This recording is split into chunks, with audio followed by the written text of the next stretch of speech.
atualidades em co-infecção em TB-HIV. Acho que há 7 anos atrás, se eu fosse fazer essa palestra, acho que 5 minutos era o suficiente. Não tinha muita atualidade para trazer, e aí, em pouco tempo, a gente poderia falar de coisas novas em relação a TB, especialmente TB. Só que isso mudou. Eu, refletindo sobre o tempo que tinha me dado de 20 minutos, eu cheguei à conclusão que é pouco para falar do que a gente tem de atualidades. Bem, eu acho que todos sabem que o Amazonas é o estado do país que tem a maior incidência de tuberculose, e, pelos números, até agora, nós vamos continuar em primeiro lugar. Isso, a notícia saiu agora em setembro.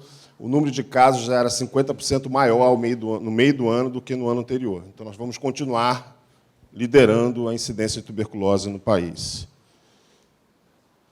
O boletim da OMS, publicado há poucas semanas atrás, traz dados que a gente já sabe, na magnitude da tuberculose no mundo, 10 milhões de casos, a importância da co-infecção TB-HIV. A tuberculose continua liderando as doenças infecciosas de causa estabelecida como das 10 principais causas de morte no mundo. O que talvez muitos de vocês não saibam é que a tuberculose ela é uma importante causa de morte, mas ela também é uma importante causa de morte a longo prazo. Isso é uma meta-análise publicada recentemente e mostra que, ao longo dos anos, mesmo após você tratar o paciente, curar o paciente, essa pessoa tratada que teve tuberculose vai morrer mais do que se ela não tivesse tido tuberculose. Isso ao longo de 5, 10 anos. Então, a tuberculose ela é muito mais importante, não apenas importante no momento diagnóstico, mas no segmento dessa pessoa ao longo dos anos, essa pessoa tem um risco maior de morrer. E quando a gente fala de TB-HIV no Brasil, esse boletim foi publicado recentemente, a gente percebe claramente o quanto que a TB, o HIV e a TB juntas, elas mudam a maneira e a abordagem que nós devemos dar aos pacientes. Se a gente olhar aqui o percentual de cura, sem a co-infecção, a gente tem taxas de curas bem maiores do que se esse indivíduo não tiver o HIV. E se essa pessoa tiver HIV sem terapia antirretroviral, a taxa de cura vai ser significativamente menor. Então, o indivíduo tem HIV, ele vai se curar menos, e se não tiver em TARV, vai se curar menos ainda. E quando a gente fala de óbitos, isso é muito gritante. Então, se a pessoa não tiver HIV, a letalidade é em torno de 5%. Se tiver HIV e não tiver fazendo uso de TARV, essa letalidade vai ser muito maior. Então, a co-infecção TB-HIV implica em menores taxas de cura e maiores taxas de óbito. Bem, então, para o enfrentamento da tuberculose, em 2015, a OMS estabeleceu alguns pilares para que a gente atingisse a meta, em 2035, de menos de 10 casos por 100 mil habitantes. A título de comparação, Manaus tem um pouco mais de 100 casos por 100 mil habitantes. Então, tem 10 vezes mais do que estaria estabelecido para a meta. Nós temos taxas de países africanos.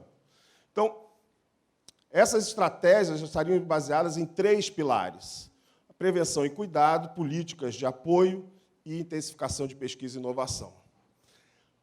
O Brasil publicou, em 2017, o Ministério da Saúde brasileiro, um Plano Nacional pelo Fim da Tuberculose, que estabelecia que, para a co-infecção TB-HIV, dentro dos 2 pilares, pilar 1 e pilar 3, a gente deveria focar no diagnóstico precoce e tratar adequadamente todas as formas de TB e infecção latente de TB.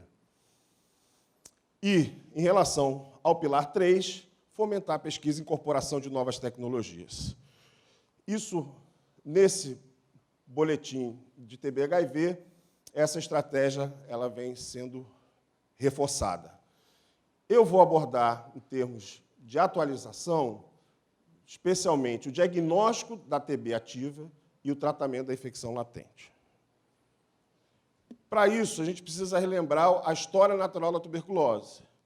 Então, de uma população mundial de cerca de 7 bilhões de pessoas, ao se expor a um indivíduo bacilífero, aproximadamente 30% vai se infectar pelo bacilo da tuberculose. E essa pessoa não vai ter sintomas, mas vai estar infectada.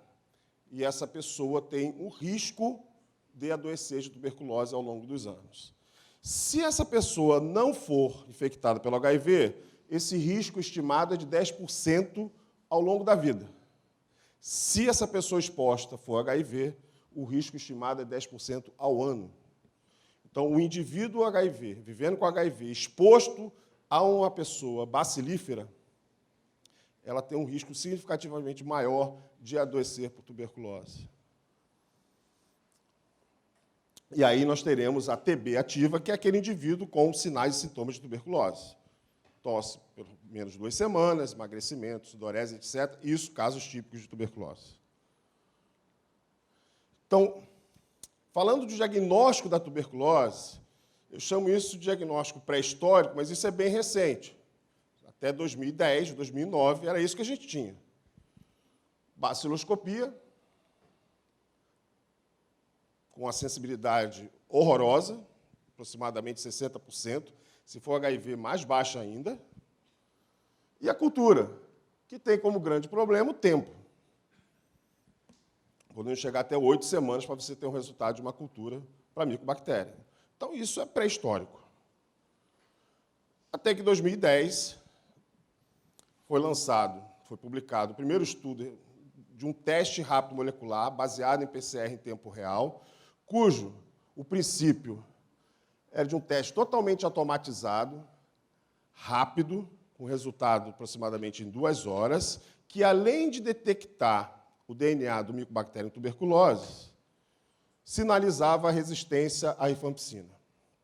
Então, isso foi um marco no diagnóstico da tuberculose. E, a partir daí, a OMS, no mesmo ano, passou a recomendar como primeira linha para o diagnóstico da tuberculose o teste rápido molecular. A gente tem um consolidado de estudos hoje. Esse teste, no indivíduo HIV, ele não é tão bom quanto no paciente HIV negativo. Ele tem uma sensibilidade aproximadamente de 80%. E, agora, mais recente, aproximadamente 2 anos, o mesmo fabricante lançou uma nova geração desse cartucho. O fabricante é a Cepheid e desenvolveu um cartucho chamado GeneXpert Ultra. O que esse cartucho tem de diferente? Basicamente, aqui está o convencional, vamos chamar de convencional, o Expert, e aqui o Expert Ultra. Basicamente, a diferença é a capacidade de detecção do bacilo, ou seja, você precisa de uma amostra com muito menos bacilo é detectável pelo Ultra e não pelo Expert. Então, aqui está a unidade formadora de colônias. Se você tiver indivíduos paucibacilares, esse cartucho ele consegue detectar muito melhor do que o método convencional. E aqui, em relação à sensibilidade à rifampicina, eles não têm diferenças significativas. Então, a maior diferença está no diagnóstico da tuberculose. E aí, o grande primeiro estudo em relação a esse novo cartucho foi publicado no Lancet. Teve um centro brasileiro participou, que foi o Centro Reinaldo, e a gente pode observar aqui, em relação ao comparativo com a cultura e com o expert convencional, a grande diferença está na sensibilidade do HIV positivo. Então, aqui o HIV negativo, vocês percebem que a sensibilidade é semelhante, mas no HIV positivo, essa sensibilidade é bem maior. E, motivo óbvio, que no HIV são paucibacilares e, se você tem um teste mais sensível, você vai ter resultados melhores. Uma diferença também, ao você ganhar em sensibilidade, é perder em especificidade. Então, esse teste, você tem um risco maior de falsos positivos. E aí, em formas extrapulmonares, o único estudo publicado até o momento é com meningite e tuberculose, em pacientes HIV. Então, o que a gente observa aqui? Em relação à sensibilidade para o diagnóstico de meningite, o Expert Ultra é melhor do que a cultura, mesmo a cultura líquida. É o dobro de sensibilidade. E aí, quando a gente olha aqui nesse gráfico, você veja que o N não é significativo, mas estamos falando aqui de meningite tuberculosa. De 21 indivíduos com casos confirmados, 8 só foram confirmados porque fizeram o teste Ultra. Então, esse teste, para indivíduos com suspeitas de meningite, ele é melhor do que a cultura, meningite tuberculosa, em pacientes HIV. Bem, nós tivemos a oportunidade de usar esse teste antes da aprovação do Ministério da Saúde. Aqui o pessoal do laboratório comemorando a chegada do cartucho. E aí, eu queria trazer para vocês, no mundo real, como é que esse teste se comportou, especialmente no grupo de resultados concordantes. Então, aqui são todos indivíduos com expert convencional negativos, todos com baciloscopia negativas, e o expert ultra foi positivo. Então, alguns com níveis muito baixos, outros com traços, que é um resultado diferente do teste anterior. Então, a gente tem aqui a amostra de pleura, de escarro, linfonodo. Todos confirmaram tuberculose clinicamente. Então, na prática clínica, em indivíduos HIV, são todos HIV, esse teste você aumenta a proporção de casos confirmados de tuberculose com o Expert Ultra. Mas aí, será que isso basta? Será que agora a gente tem um teste que resolve o problema? Isso aqui foi um estudo de uma aluna de mestrado nossa, a Márcia Daniele, de 120 indivíduos tratados para tuberculose na nossa UTI, tratados, todos HIV, 80% aproximadamente morreram, confirmação laboratorial apenas de 30%, ou seja, clinicamente todos eram TB, mas confirmaram no laboratório 30% apenas. Por que isso aconteceu? Bem, a gente sabe que, especialmente indivíduos HIV, e aí quem faz clínica, principalmente enfermaria, sabe a dificuldade, muitas vezes, de se obter escarro. Não produz escarro. Quando o doente está grave, é difícil obter a amostra. Se estiver entubado, você precisa, o aspirado traqueal é ruim, o lavado broncoalveolar, você precisa do broncoscopista. Então, é difícil, muitas vezes, você obter a amostra. E o dado de literatura realmente é esse. Então, o que a gente precisa nessa população? A gente precisa de testes para tuberculose que não sejam baseados em escarro, porque muitos não fornecem escarro. E aí, esse estudo ele é muito ilustrativo, porque são mais de 1.000 indivíduos com TB-HIV, tratados para TB-HIV, um grupo com o diagnóstico confirmado, outro grupo com cultura negativa, mas em que o clínico decidiu tratar a tuberculose. Percebam que a mortalidade é muito maior quando a cultura é negativa. Diagnóstico clínico, cultura negativa, morrendo mais. Por que será? Por que morre mais gente com cultura negativa com diagnóstico clínico de tuberculose? Indivíduo HIV. É porque provavelmente não era TB. Ou seja, a gente tem uma proporção enorme de indivíduos tratados para TB sem um diagnóstico. Por quê? Porque não tem escarro. É difícil o diagnóstico. Então, o caminho qual é? É a gente ter um teste que não seja baseado em sangue, que não seja baseado em escarro. E sim, um exemplo, sangue. Então, três dos mais promissores testes de sangue para a tuberculose, ou seja, você fazer um exame de sangue, são esses três aqui. Esse foi um estudo que envolveu indivíduos privados de liberdade, adolescentes, tem participação de brasileiros, está aqui o Júlio Croda. Esse é um outro estudo que também tem a participação do nosso grupo, que avaliou também um teste baseado em sangue. E agora a gente apresentou na Índia, no Congresso da Union, os resultados preliminares de um teste que nós participamos de um estudo multicêntrico. Em resumo, esses três testes mostraram o quê?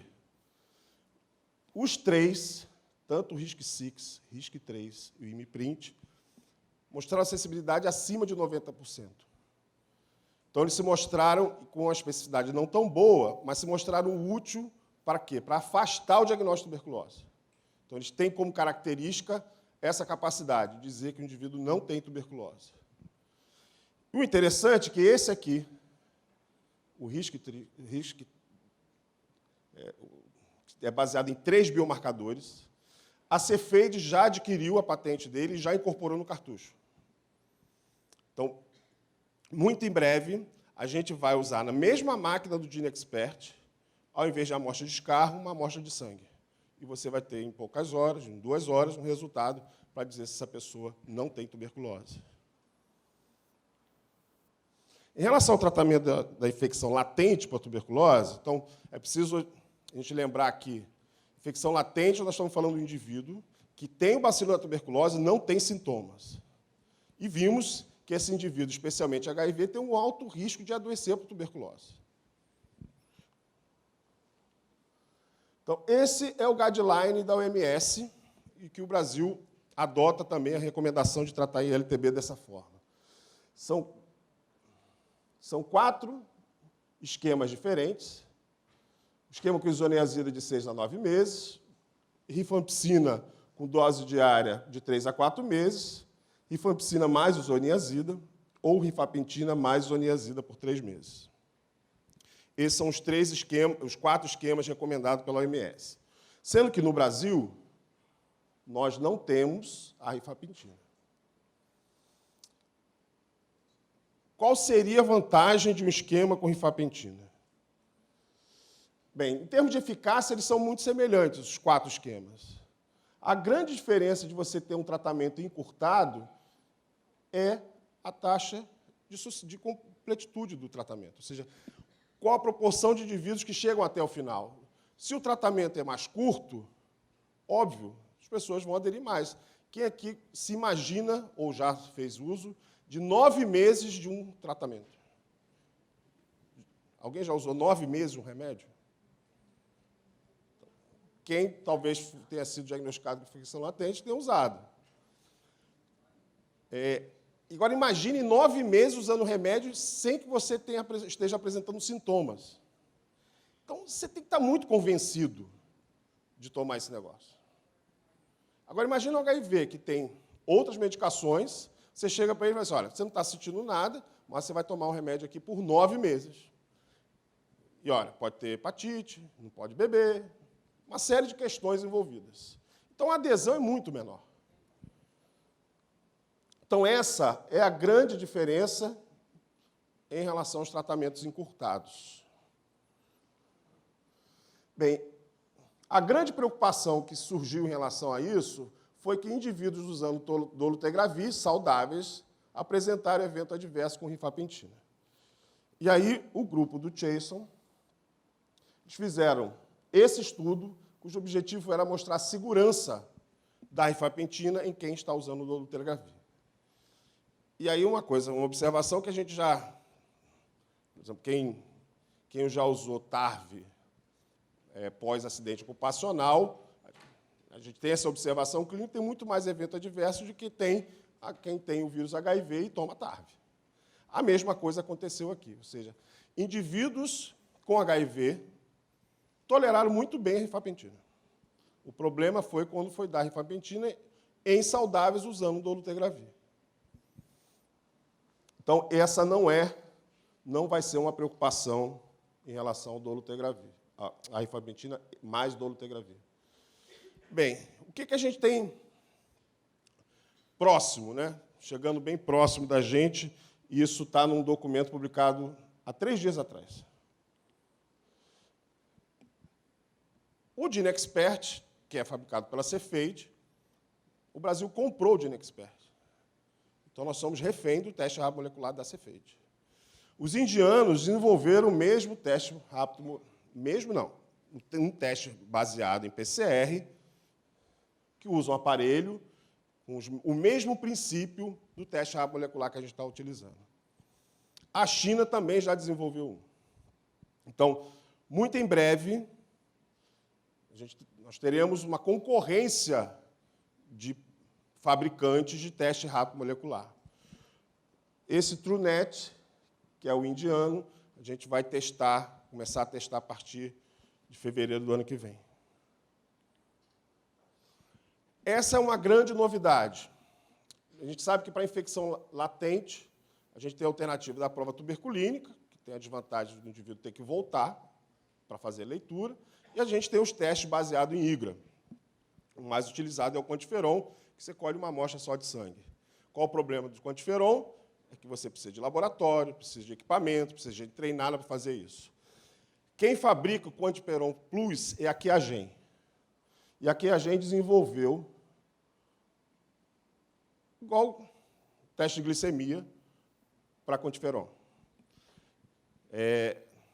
Eles devem estar aprovando isso no início de 2020, em que você, no campo, você vai poder fazer um teste com o mesmo princípio do PPD e do IGRA, que é detectar quantiferon, e um resultado point of care, sem nenhuma preocupação maior com o equipamento. A Cepheid, que desenvolveu o GeneXpert, porque o GeneXpert você precisa de energia, precisa de ar-condicionado, você precisa de uma série de cuidados para poder fazer o GeneXpert. Eles desenvolveram 2 aparelhos com o princípio de point of care, o GeneXpert Omni e o GeneXpert Edge. A gente tem a grata satisfação de sermos os primeiros da América Latina a receber o aparelho chamado Edge. Ele, ao invés de ser acoplado a um computador, ele é acoplado a um tablet. E nós vamos testar em Ribeirinhos daqui a algumas semanas. Ou seja, na população de difícil alcance, qual o problema? Você colhe a amostra, traz para Manaus, faz os exames, depois de 15 dias chega o resultado no Ribeirinho. Então, nós vamos levar esse aparelho nas unidades fluviais da Prefeitura de Manaus, e suspeitos que apresentarem esse quadro suspeito de tuberculose, o teste vai ser feito na própria embarcação. Aqui já não é um teste novo, e sim uma estratégia nova. Foi aprovado, cadê a Alexandre? 2 dias, né? A Coneb aprovou 2 dias um estudo que nós vamos participar, junto com o Rio de Janeiro e São Paulo, que é introduzir o quantiferon na rotina de assistência do paciente HIV. Então, quando o paciente HIV vier fazer carga viral, nesse momento, ele vai ser oferecido o quantiferon. Então, ele vai entrar... A proposta do estudo é implementar o quantiferon na rotina do paciente HIV, dentro da rotina de atendimento que ele faz normalmente. O objetivo é avaliar, a médio prazo, redução de incidência de tuberculose no HIV. A outra novidade, não tão novidade assim, que já tem algum tempo, saiu esse ano, que é o grupo do Chason, um grande estudo, comparando a rifampicina mais isoniazida durante 1 mês versus isoniazida 9 meses. A diferença em relação ao 3-HP, que seria 3 meses, aqui no 3-HP é rifampicina e isoniazida semanalmente durante 3 meses. Nessa estratégia é diária, mas só que durante 1 mês. E os resultados são excelentes, e a gente espera que, com o reconhecimento do Ministério da Saúde, isso saiu ontem, o ministro se empolgou com a ideia de ter um tratamento encurtado de infecção latente. Então, a gente acredita que, no futuro próximo, ao invés de tratar os pacientes com isoniazida 9 meses, nós vamos tratar 3 meses ou 1 mês. E a gente já tem isso programado mesmo, que é um estudo chamado Impact Forte B, que, junto com o pessoal da Johns Hopkins, que vieram aqui, o Chason veio, atrelado a esse estudo, que vai oferecer o quantiferon, nós vamos oferecer o tratamento encurtado de 3 meses, com dose semanal, da rifampicina com isoniazida.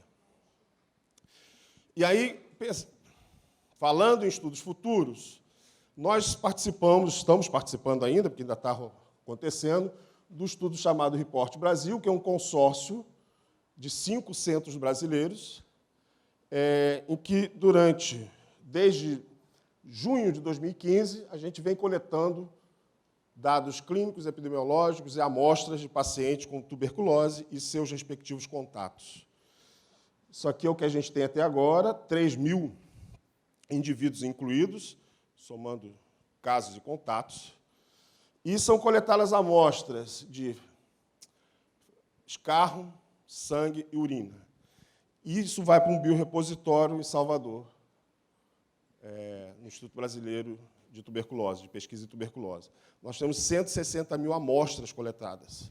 Então, parte daquilo que eu mostrei aqui, em termos de perspectiva futura, a ideia desse consórcio é justamente testar essas plataformas para, assim, trazer uma evidência de que isso funciona dentro de uma realidade nossa.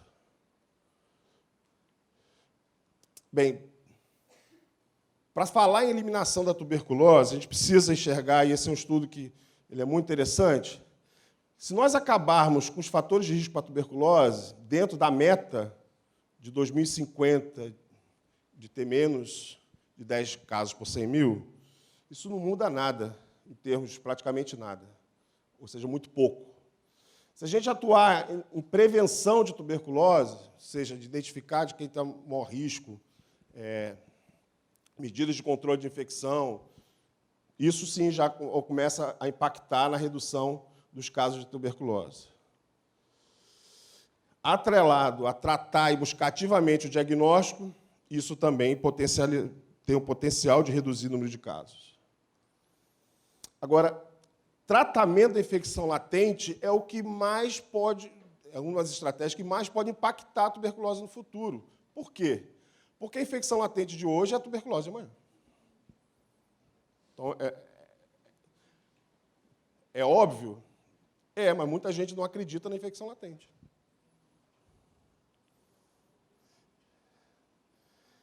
E se a gente atrelar, tratar a infecção latente ativamente e a tuberculose, aí sim, aí sim a gente consegue reduzir significativamente e controlar a doença.